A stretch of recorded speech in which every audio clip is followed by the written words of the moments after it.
Sejam bem-vindos em nosso canal Isso é Física, sou o professor Márcio e na nossa aula de hoje vamos fechar essa série de tubos sonoros falando sobre o tubo fechado. Meus queridos, vocês lembram de quando discutimos que na extremidade aberta tem que haver um ventre? Pois é, já na extremidade fechada, quando a onda sonora atinge essa extremidade, ocorre uma reflexão, de tal forma que a reflexão ela é inevitável para o nosso curso. Outro fenômeno que ocorre é uma inversão de fase dessa onda, onde acontecerá a existência de um nó. E este fenômeno ele vai trazer uma consequência na nossa próxima figura. Pessoal, eu quero explicar para vocês de uma forma bem simplificada, de tal forma que vocês não encontrarão nos livros didáticos, mas o meu entender ficará mais claro para o seu entendimento no ensino da física. Posteriormente, eu também vou explicar para vocês da forma dos livros didáticos, tudo bem? Então, antes da gente iniciar a aula, eu quero pedir para vocês que deixem o seu like e se inscreva em nosso canal, pois isso é muito importante para ele crescer, ok? Então vem comigo!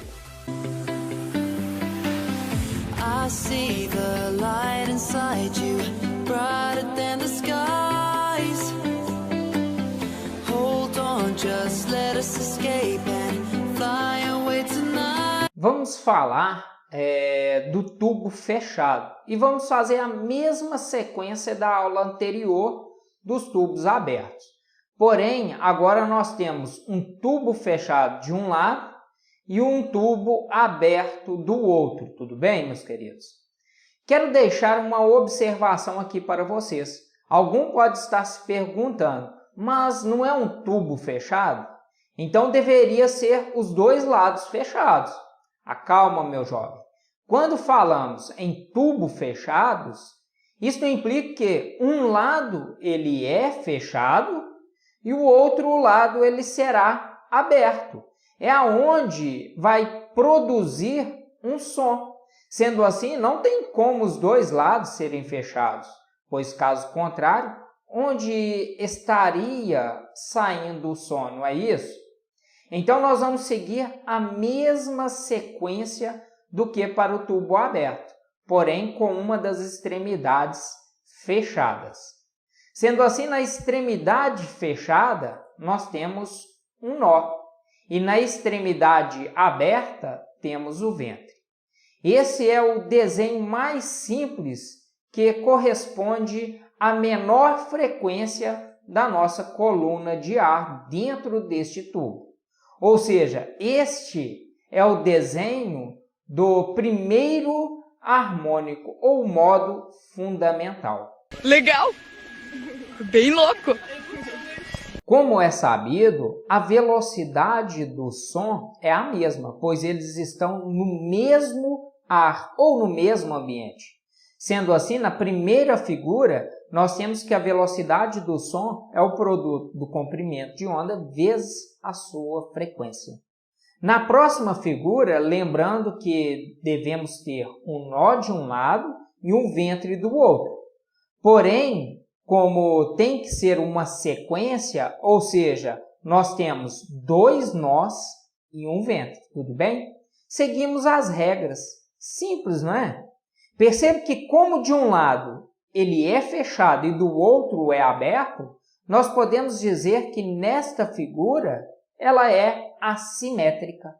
Meus queridos, e é essa assimetria que vai causar uma anomalia dentro do meu tubo. Então, como vocês podem observar, na primeira figura nós temos um nó, na segunda dois nós, então na terceira devemos ter três nós. Como a extensão do tubo ela vale L, que eu vou representar aqui, ó, L é o comprimento para as três, e em cada triângulo dessa onda equivale a lambda sobre 4, foi o que nós discutimos na aula anterior. Então, na primeira figura, nós temos o lambda sobre 4. Na segunda figura, nós temos três triângulos. Vejam que para o mesmo espaço onde cabia um triângulo, que equivale a lambda sobre 4, agora cabem 3 triângulos. Melhor dizendo, 3 triângulos que equivale a 1/3 de lambda sobre 4 da primeira figura. Então, a sua frequência ela deve ser 3 vezes maior. Então, nós temos que a velocidade do som é lambda sobre 3 vezes 3 vezes a sua frequência. Logo, como essa frequência é o triplo do primeiro harmônico, então devemos chamar aqui de terceiro harmônico. Você deve estar já se perguntando, cadê o segundo harmônico, Márcio? Te falo, meu querido, não existe.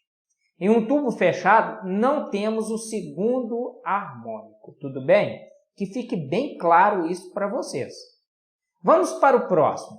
Veja que para o mesmo espaço, onde cabia novamente um triângulo, agora nós temos aqui 5 triângulos. Ou seja, o comprimento de onda é 1/5 do primeiro comprimento de onda. Entretanto, a sua frequência será 5 vezes a frequência 1. Veja que nós não temos o quarto harmônico, e sim o quinto harmônico. Provavelmente você já deve ter percebido que em um tubo fechado não temos os números pares. Provavelmente você já deve ter percebido que em um tubo fechado não temos números pares. Ou seja, nos tubos fechados nós só temos os harmônicos ímpares. E te afirmo, meu querido, mesmo o tubo fechado assumindo esses números ímpares, ele ainda continua sendo uma PA, porém com uma razão de 2 vezes a sua frequência. Por exemplo, se neste primeiro harmônico a gente tiver 20 Hz, neste segundo harmônico nós teremos 60 Hz e no terceiro 100 Hz e assim por diante. Agora vamos fazer a mesma coisa que nós fizemos para os tubos abertos, ou seja, para aqueles que apreciam o desenvolvimento de uma matemática. Vamos lá? Então, a onda de maior comprimento de uma onda possível formada no interior de um tubo sonoro, ela vai aparecer este padrão do primeiro harmônico. E, como podem perceber, ele é a metade de 2 nós, não é isso? Melhor dizendo, nós temos um nó e um ventre. É por isso que o comprimento L do tubo ele vai ser 1/4 do comprimento desta onda, que está aqui dentro, não é isso? Então, nós representamos que L é igual a lambda sobre 4, ok? Bem simples mesmo. No segundo harmônico possível, que na verdade é o terceiro harmônico, veja que nós temos 2 nós e um ventre, não é isso, meus queridos? E um ventre aqui, ó. Ou seja, nós temos lambda sobre 2 mais lambda sobre 4. Estou levando em consideração pré-requisitos de vocês. Quando a gente tem frações, nós fazemos uma soma, nós temos que fazer o MMC, o mínimo múltiplo comum desses carinhas. Mas estou levando em consideração seu pré-requisito, sua habilidade de matemática.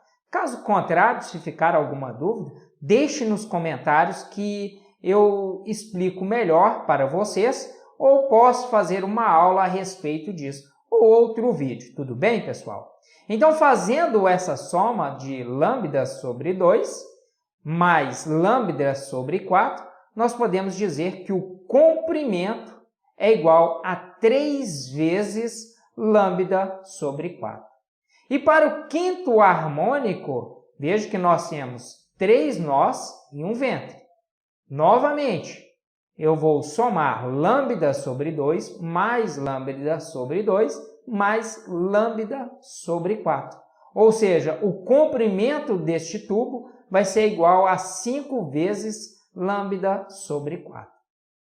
Olhando, pessoal, para esses 3 primeiros harmônicos, nós podemos encontrar um padrão para eles. Ou seja, L é igual a I vezes lambda sobre 4. O I são os números ímpares, né? Ele corresponde, então, a 1, 3, 5, 7, 9 e assim por diante. Isso para as ondas sonoras que estão percorrendo dentro de um tubo fechado. Que fique bem claro isso para vocês, tudo bem?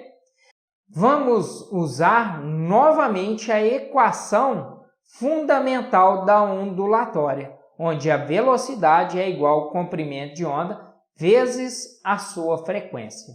Vamos isolar o comprimento de onda, onde nós temos que o comprimento de onda é igual a velocidade dividido pela frequência. Vamos substituir esse comprimento de onda aqui e, ao mesmo tempo, pessoal, vamos isolar a frequência. E quando eu fizer toda essa trâmite, esse desenvolvimento, né, eu vou ter que a frequência é igual a I vezes V dividido por 4 vezes L. A frequência, lembrando que no Sistema Internacional de Unidades de Medida, nós trabalhamos com Hertz.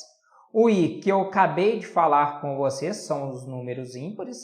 A velocidade, que é o V, é metros por segundo. E o comprimento, que é dado por metro. Essas são todas as frequências que podem sobreviver em um tubo fechado, ok? Outra observação que é bem bacana aqui, vocês podem ver que a frequência e o comprimento do tubo, eles são inversamente proporcionais. Ou seja, quanto maior o meu comprimento, menor será a minha frequência. De tal forma que eu também posso dizer que quanto menor o meu comprimento, maior será a minha frequência. Estes é o princípio dos instrumentos musicais de sopro. Quando eles apertam estes botões, eles estão fazendo que o comprimento do tubo seja menor ou maior. E isso implica em sons com frequências diferentes. Muito bem, meus queridos. Essa foi a nossa aula sobre tubos sonoros. Espero que tenham gostado e se ficou alguma dúvida, deixe aí nos comentários. Muito obrigado, um feliz ano novo e aguardo vocês numa próxima aula. E lembrando, isso é física!